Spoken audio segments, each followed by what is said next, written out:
I'm Emma. And I'm Pete from the Backpacking Family. Siem Reap weather is crazy. You never quite know what you're going to get. I've been flooded, burned, the lot. And if you're planning your trip, the weather is the one thing that can completely ruin it. But we are here to help. In this video, we're going to run through what you can expect in each season in Siem Reap. And what do you do if you just happen to land in Siem Reap in the worst possible season? Because it's on. Ooh, ooh. Keep my fingers crossed. Oh yeah, it's on. Welcome! Woo! Thank you for joining us, and we're so excited to share all this amazing stuff with you about Siem Reap. We have more to talk about than the weather, even though we're British. We have some amazing stuff on Siem Reap itself. Make sure you check that out. There's a lot of things people don't know about Siem Reap.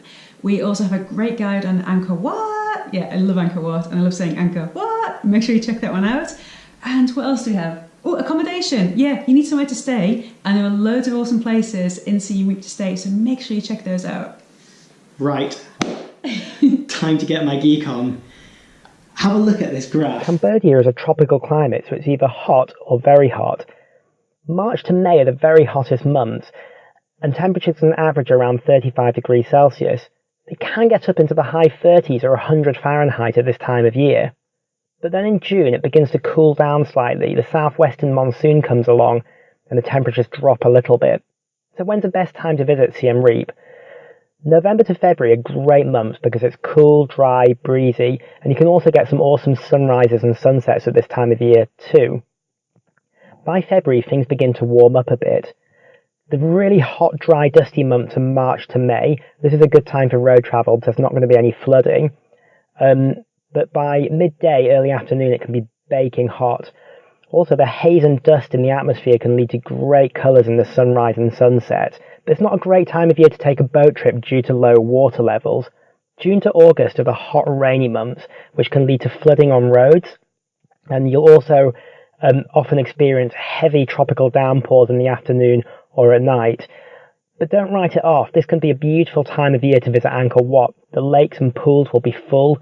The moss and lichen on the temples will be growing and blooming. The jungle will be lush. And also the cloud in the atmosphere can lead to spectacular panoramic sunrises and sunsets due to the gorgeous reflection of the colours. It then begins to cool off, but the rainwater accumulates, causing local flooding. September to October are the cool, rainy months, and this seasonal flooding can be enjoyed by locals. And it's quite predictable where it'll happen, so do your research. If you're planning to travel, make sure you know whether you're going to be travelling in a flood area. Let's start with tips for the wet weather, the super wet weather, and when it's wet, it's really wet. Wet, wet, stop saying wet. Okay, rubber shoes or water shoes. We're keeping this. Water shoes. I have. Stop it. I have been chasing my flip-flops down, and I think we might have even lost one. When the streets turn into rivers and it's flooding, you don't want to be wearing flip-flops. So if you're coming in wet season, do make sure that you plan your footwear and you have something that can actually stay on your foot. Ponchos, don't bother. I just find they're really sweaty because it's really hot. But you can take an umbrella. And umbrellas are magical. Not only do they keep you dry from the rain, they keep your camera dry. So you can actually keep your camera dry whilst you're taking photos. Speaking of photos, if you love your camera, take a dry sack. Dry sacks are amazing for wet season.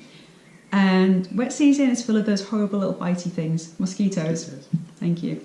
Mosquitoes are nasty. Make sure you bring extra insect repellent because in wet season there are a lot more mosquitoes. Hot weather, it's hard to help you out here. You are going to sweat. Can't get around that. But do like the monks do and use the umbrellas. Do like the locals do and get up early. Use the cool of the day, then have a nap. Naps are amazing. Naps. I wish I had more sleep. And, sunscreen. Suncream. Take good sun cream. None of this rubbish token factor 2 stuff. Yeah. In Cambodia, the sun means business. You're going to want some factor 50 sun cream and really just cover any part of your body that's exposed to the sun. But don't expose parts of your body that you shouldn't be. And drink water. Yeah, I think the hot tips are fairly straightforward. You can work out how to protect yourself that way. I think we helped. Finally, you need to subscribe to our channel. If you haven't already, hit that subscribe button right now. Not that we're desperate. Give this video some like. You see the thumbs up symbol? Digital love. We need that. Validation, self-worth. Yeah. And if we missed out on anything in this video, please do drop us a comment in the sections below. We want to know, we want to hear from you. And in fact, we're British and all we really care about is the weather. We love the weather. It's all we talk about. So tell us, where are you from and what's the weather like in your hometown? That's such a nice way to get to know you guys. Please do join in with that and comment below. And you know what? If you like travel as much as we do, I've got a feeling we're going to see you again.